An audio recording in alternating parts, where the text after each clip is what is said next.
கத்திரிக்காயே சுத்தமாக பிடிக்காதவங்களுக்கு கூட இந்த ரெசிபி செஞ்சு கொடுங்க. திரும்ப திரும்ப கேட்பாங்க என்ன மாதிரி. ஆமாம், எனக்கு கத்திரிக்காயே சுத்தமாக பிடிக்காது. பட் இந்த ரெசிபி என் அம்மா ஒரு டைம் செஞ்சு கொடுத்தாங்க. அதுக்கப்புறம் நானே வீக்லி ஒன்ஸாவது இது ட்ரை பண்ணிடுவேன். அவ்வளோ டேஸ்ட்டாக இருக்கும். ஃபஸ்ட்டு குக்கரில் எண்ணெய் ஊற்றி 1/2 ஸ்பூன் சீரகம், 5-6 பூண்டு, வரமிளகாய், பச்சை மிளகாய், கட் பண்ணி வச்சுருக்க 2 பெரிய வெங்காயம் போட்டு நல்லா வதக்கிக்கலாம்.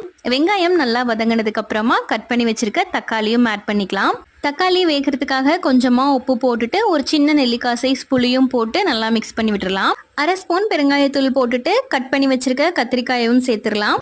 1 டம்ளர் தண்ணி ஊற்றிட்டு உப்பு காரமெல்லாம் செக் பண்ணிக்கலாம். உங்களுக்கு காரமோ உப்பு பத்தலை அப்படின்னா இந்த டைமில் ஆட் பண்ணி மிக்ஸ் பண்ணி விட்டுட்டு குக்கரை மூடி ஒரு 2 விசில் விட்டு எடுத்துக்கலாம். குக்கர் ஓப்பன் பண்ணி பார்க்கும்போது தண்ணி கொஞ்சம் அதிகமாக இருக்கிற மாதிரி இருந்துச்சுன்னா ஃபில்டர் பண்ணி எடுத்து வச்சுட்டு கத்திரிக்காயை கடைஞ்சிட்டு கொஞ்சம் கொஞ்சமாக இந்த தண்ணியும் சேர்த்து கடைஞ்சி எடுத்துட்டு கடைசியாக தாளிப்பு கொடுத்து எடுத்தோன்னா சூப்பரான கத்திரிக்காய் தக்காளி கடையல் ரெடி.